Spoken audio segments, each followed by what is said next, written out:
ओम श्री गणेशाय नमो। चतुसप्तत्यधिकशततमोऽध्याय। मत्स्य उवाच।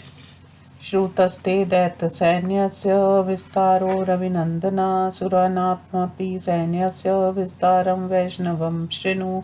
आदित्यो वसवो रुद्राक्षिणो च महाबलो सबलासानुगाशैव संहात यथाक्रमम्। पुरुहूतस्तु परुतो लोकपालसहस्रकृत्। ग्रामणि सर्वदेवानामारुरोह सुरद्वीपं। मध्य चास्य रथा सर्व पक्षिप्रवरहर्षम। हंसः सुचारुचक्रचरणो हेमव्रजपरिष्कृत। देवगन्धर्वयक्षोरक्षो गैरनुयात सहस्रश। दीप्तिमूर्ति सदक्ष ब्रह्मा ऋषिभिर्भिष्टुता। व्रजविस्फूर्जितो दूतैर्विद्युदिन्द्र दायुधोदिते। युक्तो बलाकर्गणे पर्वतैरिव कामगे। यमारूढ स भगवान् पर्येति सकलं जगत्। हविधारणेषु गायन्ति विप्रा मखमुखे स्थिता। सर्वगे शक्रानुयातेषु देवतुर्यनिनादेषु। सुन्द्रय परिनृत्यन्ति शतशोपसरसां गणा। केतुना नागराजेन राजमानो यथा रवि। युक्तो हये सहस्रेण मनो मारुतरहंसा। सयन्दन वरो भाति गुप्तो मातलिना तदा। कृत्सन्परिवर्तो मेरुभास्करस्यैव तेजसा। यमस्तु दण्डमुद्मय कालयुक्तक्षमुद्गरं। तस्थो सुरगाननिके दैत्यानादेन भीषयन्। चतुर्भिः सागरैर्युक्तो लेलिहाने क्षपन्नगे। शङ्खमुक्ताङ्ग धरो बिभ्रतोऽयमयं वपुः। कालपाशानसमाविध्यन् हये शशिकरोपमे।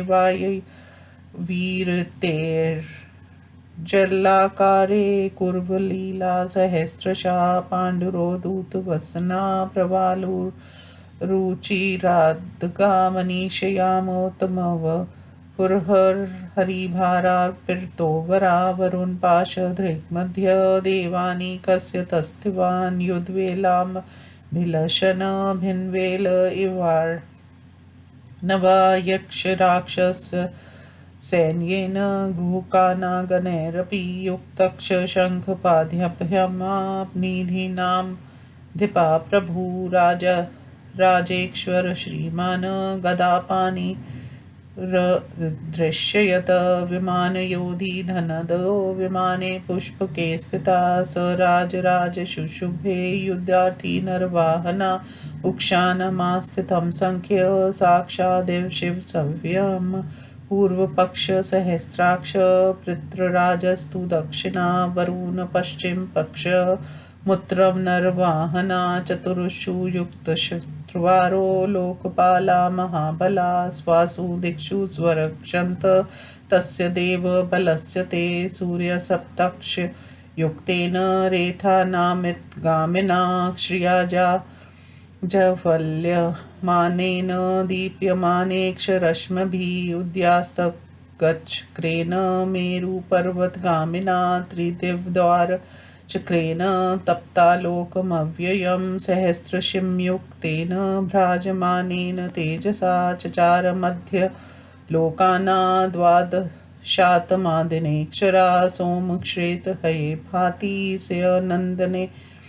शीतर्षिमवान् हिमवत्यो पूर्णाभिभिराभिराद्यनगता। तमृक्ष पूगानुगतं शिशिरांशु द्विजेशरं। शशच्छाया किंकन्तनु नैशस्य तमस्य क्षम।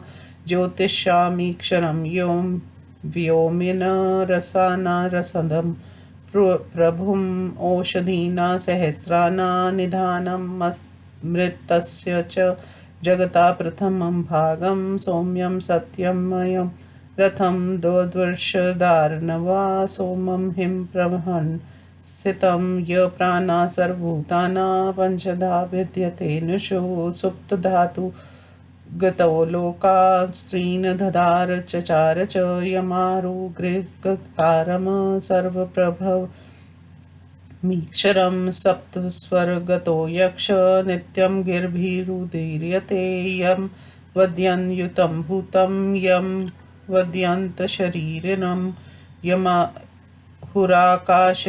शीघ्रं शब्दयोगे नमः स वायु सर्वभूतायुरुदूतं स्वेन तेजसा वपो प्रव्यथयन् दैत्यान् प्रतिलोमं सत्योदयदा मरुतो दिव्यगन्धर्वे वृद्ध्याधर्गणे सह चिक्रीडुरसिभिः शुभ्रे निर्मुक्तेरिवपन्नगे सृजन् सर्पपत्यस्ति प्रत्योम्यं विषं शर्भूतादिविन्द्राना चेरुवर्तरान् ननादिवि पर्वतैक्षशिलाशृङ्गे शतशैव पादपे उपतस्तु सुरगाना प्रहर्तु दानवं बलं य स देवो ऋषिकेश पद्यानाभस्त्रीविक्रम युगान्ते कृष्णवर्णाभो वृषस्य जगतः प्रभु सर्वयोनि स मधुहा हव्यभुक् कृत्सुंसता भूम्या पो व्योम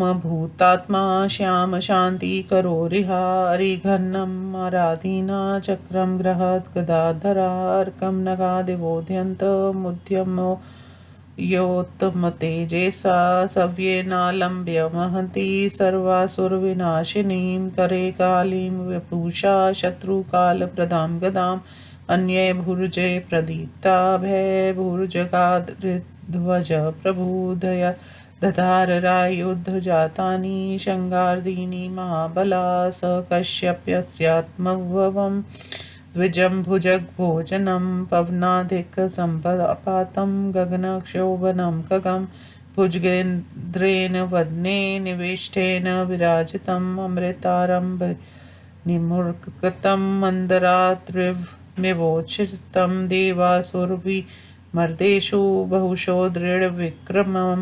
महेन्द्राणामित्रस्यार्थे वज्रेण कृतलक्षणं शिखनं बलिनं चैव तप्तकुण्डलभूषणं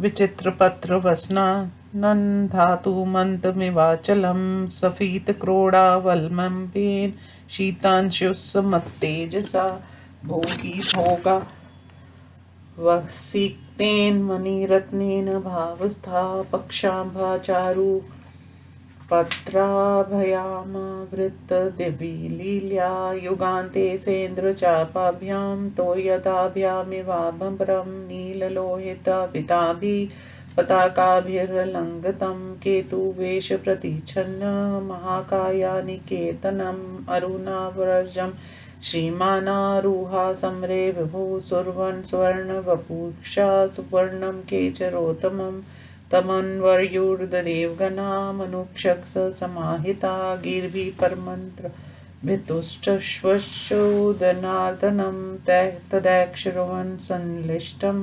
ववैस्त्वत्पुरसरमा द्विजराज परिक्षप्तं देवराज विराजितं चन्द्रप्रभाविर्विपुलं युधाय संवर्तत स्वस्तयस्तु देवभ्य इति बृहस्पतिर्भाषता स्वस्तयस्तु दानवानि के उष्णावाक्यमाददे इति श्रीमत्स्य महापुराणे तारकामय संग्राम में चतुस्सप्तत्यधिकशततमो अध्याय। हिंदी अनुवाद। मत्स्य भगवान ने कहा, रवि नंदन, तुम दैत्यों की सेना का विस्तार तो सुन ही चुके, अब देवताओं की विशेषकर विष्णु की सेना का विस्तार श्रवण करो। उस समय आदित्यगण, वसुगण, रुद्रगण और दोनों महाबली अश्विनी गौर इन सभी ने क्रमश अपनी अपनी सेना और अनुयायियों सहित कवच धारण कर लिया।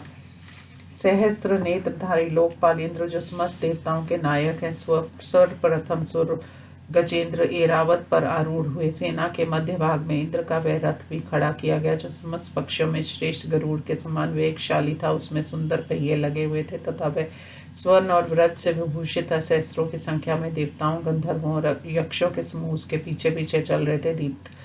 दीप्तिशाली सदस्य और महर्षि उसकी स्तुति कर रहे थे तथा वह व्रज की गड़गड़ाहट के सदृश शब्द करने वाली बिजली और इंद्रधनुष से सुशोभित था तथा स्वेच्छाचारी पर्वत की तरह दिखने वाले मेघ समूह से घिरा हुआ था। उस पर सवार होकर ऐश्वर्यशाली इंद्र समस्त जगत में भ्रमण करते हैं। यज्ञों में स्थित ब्राह्मण लोग के यज्ञ के प्रारंभ में उसकी प्रशंसा करते हैं। स्वर्ग लोक पे उस पर बैठकर इंद्र के प्रस्थित होने पर उनके पीछे देवताओं की तुरियां बजने लगती हैं और सैकड़ों सुंदरियां अप्सराएं संगठित होकर नृत्य करती हैं। वह रथ शेष नाग से अंकित ध्वज से युक्त होकर सूर्य की भांति शोभा पाता है तथा उसमें मन और वायु के समान वेगशाली 1000 घोड़े जोते जाते थे। उस समय मात्यल द्वारा सुरक्षित व श्रेष्ठ रथ उसी प्रकार सुशोभित हो रहा था जैसे सूर्य के तेज से पूर्णतया घिरा हुआ सुमेरु पर्वत हो। इसी प्रकार काल सहित यमराज भी दंड और मरुदूर को हाथ में लेकर अपने सिंहासन से दैत्यों को भयभीत करते हुए देव सेना में खड़े हुए। पाशधारी वरुण जलमय शरीर धारण कर देव सेना के मध्य भाग में स्थित हुए।